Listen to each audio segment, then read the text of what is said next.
Yo, what is up, everybody? So today, Lifestream reveals, start reveals, I don't know. They dropped a little trailer. We won a bunch of cards. I think it's like 10 cards total, roughly, that they haven't revealed yet before. So we're going to jump into that, pretty much. A lot of Earth stuff today, so let's start with all the Earth stuff. So off the bat, we have Dianisis, the new Divine Rune for Earth. It's got the normal casting thing for all Divine Runes. You can add up to 3 Earth to it. You can disenchant Earth from Dianisis in order to target an Elestral and daze it or enrage it until your next turn. What those two new keywords do is not revealed yet. So we're going to have to wait a bit longer on kind of what those things mean. Most of the community assumes it has something to do with combat or status effects, etc. But there's nothing to really talk about with this card until Daze and Enrage mechanics are revealed as to what they're doing. So we're going to have to kind of pass up a Dianisis for now and wait to see what's going on. But another Earth rune, Earth Nexus, has been struggling, so it's not going to really help too much in the kind of just as is as a bank. So we'll have to see what Enrage and Daze does and if it's actually something that's feasible or viable for the card to actually be good, as well as the support behind Dianisis. But what we can talk about with Dianisis is the new Lotagon. Now, if you know me, I do like my Lotagons. I have my Stellars in front of me on my desk pretty much at all the times. I do like my fruit decks. This is a fruit card. It has to be. You can search Ambrosia off it. So Lotagon's a 2-cost Earth, 8/5. You can target and destroy a face-down rune if Lotagon's enraged. When this Lotagon is destroyed in battle or by an opponent's card effect, you can search your deck for an Ambrosia and add it to your hand. So it's got kind of this back-end healing to it. It's got good stats at an 8/5. Targeting and destroying face down when this Lotagon's enraged. So we know at least enrage is something fairly easy to access with Dianisis. So if you can get this Lotagon in play, you can play your Dianisis and enrage Lotagon. You can blow up a back row, and then hopefully maybe you can then attack into something or attack through something. If this gets hit by like a PTA, you still get your Ambrosia back, so you get your cost back for this card when it gets destroyed, which is really nice. It's kind of like Draco Ray with a backloaded heal part to it, but no Ascension. So there's pros and cons to it. So it gives me very Draco Ray vibes because you can heal when it gets destroyed. The fact that you're healing when it gets destroyed means it's not going to help you kind of go in the super long game, but kind of stay in a game if it gets destroyed. It's a really cool card. I think it's going to be very good because as long as Dianisis or Enraging is good, destroying face down runes while Lotagon's enraged sounds decent, as well as the ability to just get all your resources and heal back with an Ambrosia when this gets destroyed on your follow-up turn. That's really nice access to just healing that you're already going to be playing in your deck. Next up on the Champion of Dianisis, we have Sprouter. I kind of mentioned a little bit of Earth Nexus. So Sprouter is a 2/5 Nexuser, which is an insane stat line for a Nexuser. Like, actually crazy. And it searches for anything that champions of Dianisis or Dianisis Madness. Now, searching out everything in this deck, if you're playing a Champion Dianisis deck, if that's, again, good and viable, this card probably will be insane because you play Sprouter, Dianisis, Nexus, find whatever other Dianisis card you want to play. This card, being a 2/5 searcher and has a Nexus ability, sounds really good. It's just going to be coming down to what other champions Dianisis besides Sprouter and Lotagon you're going to be trying to find and tutor for and search, etc. We can't talk too much on this card until we see the rest. Now we're going to get into the interesting, contentious parts of the Earth stuff that had a lot of conversation in Discord going on. Barabib, Barabog, Barabos. So we'll start with Barabib. It's very much, this line is very reminiscent of Phosphocell line, where you have a 1-drop that wants to Nexus the other element of its 2-element kind of color identity to ascend into the 2-drop, and the 2-drop can basically immediately ascend into the 3-drop. So once you kind of trigger the 1-drop, you can get to your final boss monster, and what that does kind of depends. So let's talk about Barabib. So 3/4, you can Nexus Earth or Water. When this Barabib receives 1 or more water, you can special send to Barabog from your hand or deck. So it's just like a Larvicell. You Nexus one of its 2 elements, but it wants to receive the water to ascend into the next body. So if you go like Galaxy, ascend Barabib into Galaxy, you get the water off that. You can go to your Barabog, do that shenanigans.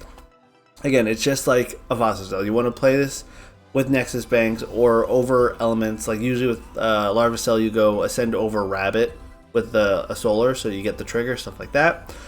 And then you're going into Barabog, which this Barabog, you could go into the old Barabog or this Barabog. They all don't have titles, so that is relevant. You can kind of go as you want.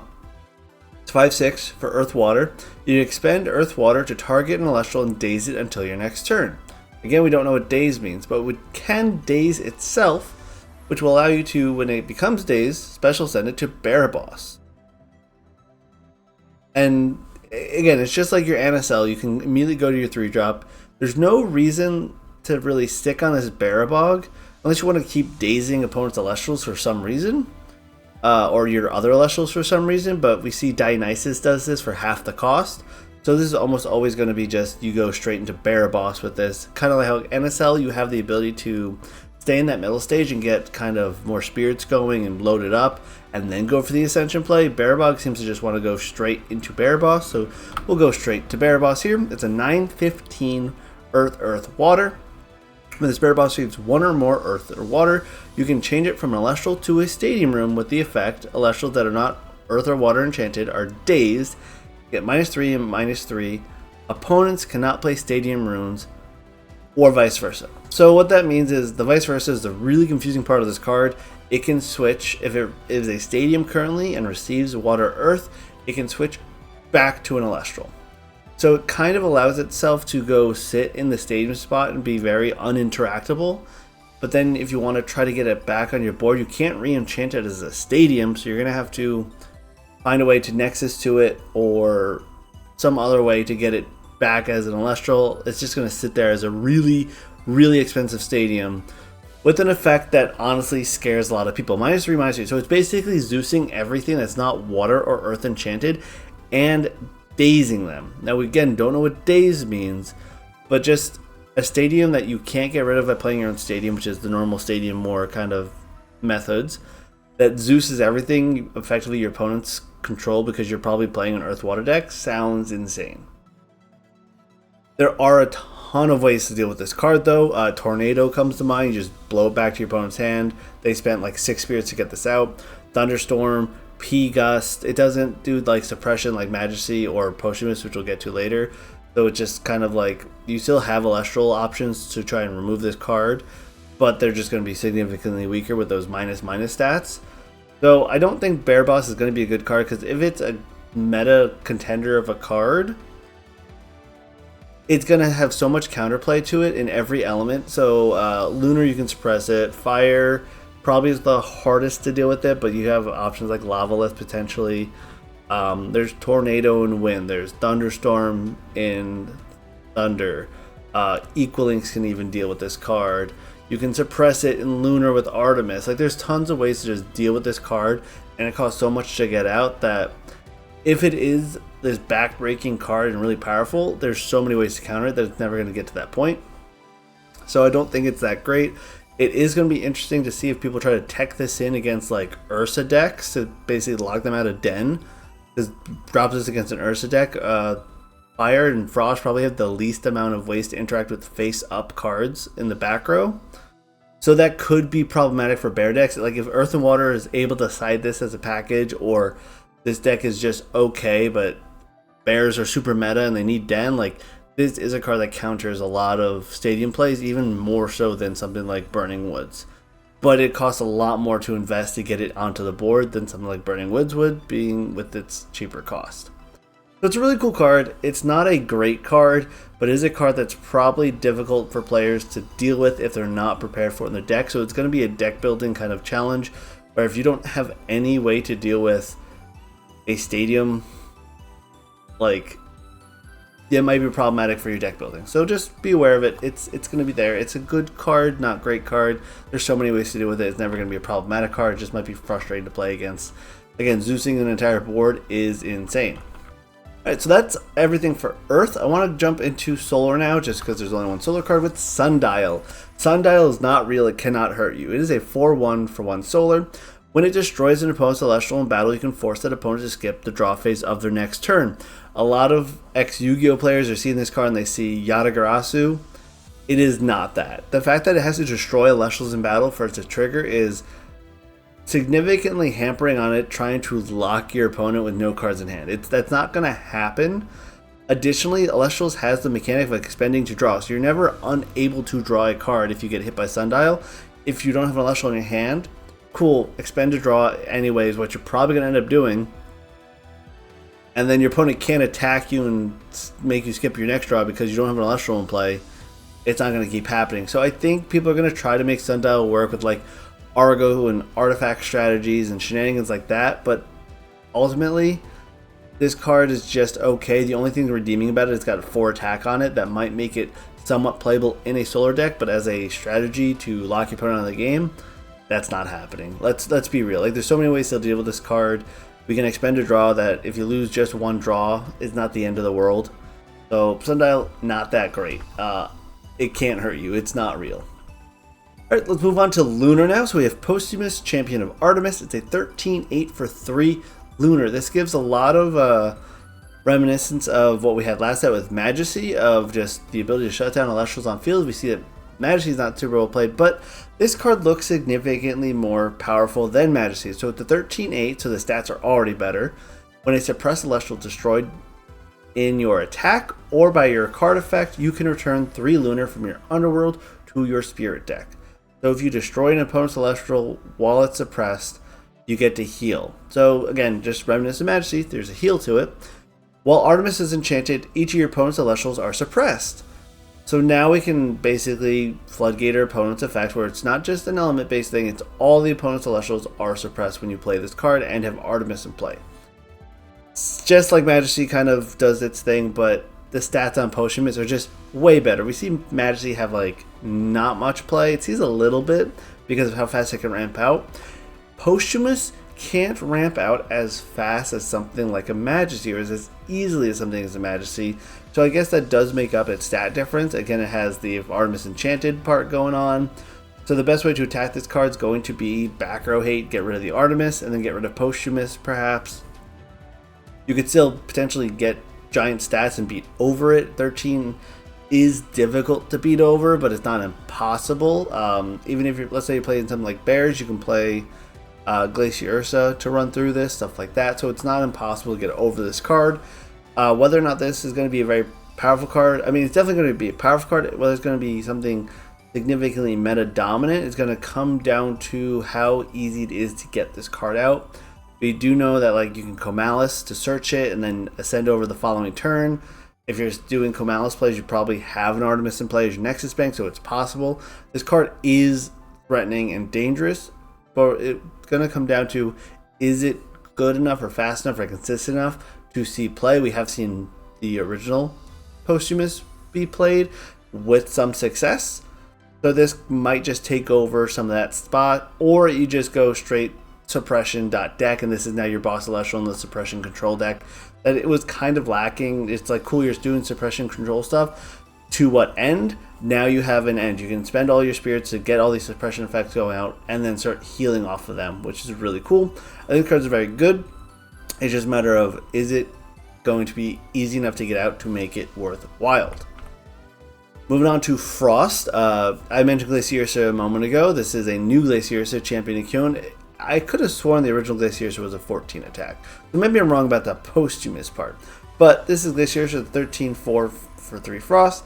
When it destroys an opponent's Celestial in battle, they must also expend equal to the number of spirits enchanting each Kion on your field. This could go crazy because you could play Kion with like Divine Healings and you get 2 Kions out. Now you're all of a sudden punching for like 8 and stuff like that. But a lot of people are saying the original Glacier Ursa is better, and if you're going to go into this Glacier Ursa, you might as well just be playing Turbo Den strategy into Majursa instead. So this card's only going to be good if its support for it is good. If the support for this card's not good enough to see play, it's a terrible card. So it comes down to, is the Kion stuff good? Does the Kion stuff let you get enough spirits on Kion for this to be a bunch of damage that's relevant? Stuff like that. Like, we know Frost has ways to deal with back row with like Broomalinks, Chillalotl, Kion's Urskoat. Urskoat? I think it's an Urskoat. It's got the little jacket on. So there are ways to deal with back row, shut down back row to make this big beat stick just swing in for damage and do like fake piercing. But is it going to be good enough? It comes down to the Glacier, the Champion Kion Bear stuff. Is it good enough to just do Glacier in some other way other than Den? Because if you're just doing Den stuff, you're almost always going to go for the Majorsa instead. It's just a more significantly strong card where you pop all the back row or pop the front row, swing for damage anyway. So it comes down to support. And then second to last element for today is going to be Thunder. We have Fun Glow Charged. So it's a 2-1 for 1 Thunder. This Fun Glow can be special cast from your hand with Thunder if Thunderstorm Supercell is enchanted, or if you cast Thunderstorm this way. So notice Thunderstorm Supercell is enchanted, so that likely is going to be a stadium or an artifact. It's definitely not a divine rune, so it's got to be something continuous that can be enchanted. It's probably not an Elestral, so it's most likely going to be a stadium because Supercell is a big thunderstorm. That would make sense. So cool, there's another stadium to go on with it that has a thunderstorm name, so Bronchoglow Enjoyers. I mean, we see Funglow right here, so there's probably going to be another Bronchoglow. But with the OG Bronchoglow having more thunderstorms to do the other Funglow stuff seems really good. It's going to come down to if there's more Thunderstorm support. We obviously have like Champion of Zeus Titanic Strike for Thunderstorm Searching. And there's a whole bunch of Thunderstorm archetype stuff going on. So this is just another piece to that you can special cast out. So if you have a bunch of them in your hand, you can just start dropping them onto board and do some shenanigans with like Bronchoglow Ascend, stack the Funglow to use Bronchoglow's effects, stuff like that. So really cool card. It's kind of like a Thunderstorm based archetypal Tadpuff in a way, which is always decent. Elements like to ascend, or cards would like to ascend easier. So this allows you to get to your 2-drops better, which the Thunderstorm archetype has Bronchoglow, so it wants to get to a 2-drop. Really cool card. See if the Thunderstorm archetype gets fleshed out enough for it to be playable or good. And last but not least, we're talking about water to cap this off. So Capricorn Champion Aphrodite. Capricorn cannot be destroyed in battle by 1 Spirit Elestrals. Not Elestrals enchanted by 1 Spirit, it's all Elestrals that cost 1 cannot destroy Capricorn in battle. You can expend water or reveal a Capricorn from your hand to target and destroy face down rune. That's significantly strong. So this basically lets you just spend 1 to blow up back row, and it can't be answered by 1-drops, which is pretty powerful. You can't just Demeter or Zeus this and get over it with a 1-drop. And it can blow up back row like no tomorrow, and it can blow up back row for free if you have another Capricorn in your hand. So if you play this, play Aphrodite, search up another Capricorn Champion Aphrodite or just OG Capricorn, every turn you just go, cool, reveal this Capricorn from my hand, blow up a back row. Reveal Capricorn from my hand, blow up a back row. That could be backbreaking. This seems extremely aggressive and powerful for its cost. Not to say its cost, but like its stat line is a 6/6. It does lose to every 2-drop. That is relevant. But as like an aggressive 2-drop body, if you're playing an aggro deck with Aphrodite, this is a very aggro card that your opponent will have a difficult time dealing with unless they have Elestral specific removal, because they're not going to be able to swing over this consistently with Elestral combat, especially with Zeus and Demeters and stuff like that. So it's a very threatening 2-drop into a lot of the tempo stuff. So if this will kind of just shut down tempo stuff. So if Aphrodite's good and they can play Capricorn, you can't really play tempo against this card because you're not getting over Capricorn. Very interesting design, very cool card. Again, super aggressive, deals with tempo like no one's business. And last but not least, for the water, Lochogon Champion Aphrodite, which is probably the most misread Elestral card currently in the game, because I saw everyone read this as a Lith. You cannot special cast this from your hand with its effect. I want to make that clear. Lochogon Champion Aphrodite is a 5/7 for 2 water. You can special cast a Lochogon from your hand with 2 water if you did not special cast a Lochogon this turn. Let's read that again. You can special cast a Lochogon from your hand with 2 water if you do not special cast a Lochogon this turn. That is a different Lochogon. If you have a Lochogon in your hand and this Lochogon on the field, you can activate this effect to special cast a Lochogon from your hand. You cannot special cast itself from the hand with this effect. It is not a Lith. When you cast Lochogon or Drotagwa, you can return water from your Underworld to your Spirit deck. That's pretty good, because if you go Lochogon Champion Aphrodite, which you will have to get the Ascension going, play Aphrodite, search out OG Lochogon, cast OG Lochogon, you get the heal from this Lochogon, you get the pop from the other Lochogon. Like, that seems crazy. And then if you play like Dratagua with this in board, you go cool Dratagua, heal 1, trigger a Lochogon, original Lochogon, and then Dratagua also will heal 2, triggering Lochogon again. So if you can kind of generate these board states. If you can keep healing, you can just blow up boards like nobody's business with Dratagua. And you might be able to just search Dratagua with Aphrodite the following turn. So if your opponent can't deal with these cards, you go cool, play Dratagua or search Dratagua with Aphrodite because you have the the champion Aphrodite Dratagua. Ugh, words. But it's a really cool, again, Aphrodite's kind of shown these aggro playstyles where it's like get the 2-drop in play and then just go crazy. So it's going to come down to how consistently can Aphrodite get to these 2-drops. But these 2-drops are insane for an aggressive playstyle, especially when you get free back row destruction or like a bunch of ways to just flood the board with 2-drops with Lochogon. And then if you can keep this Lochogon in play, you just go cool, search again with Aphrodite, do it again if they answer only one of the Lochogons, which is really, really impactful because again, every time you search and play OG Lochogon with this Lochogon in play, you're going to heal and pop a card. Play another Lochogon, heal, pop a card, you have a bunch of big bodies on board. Really impactful stuff.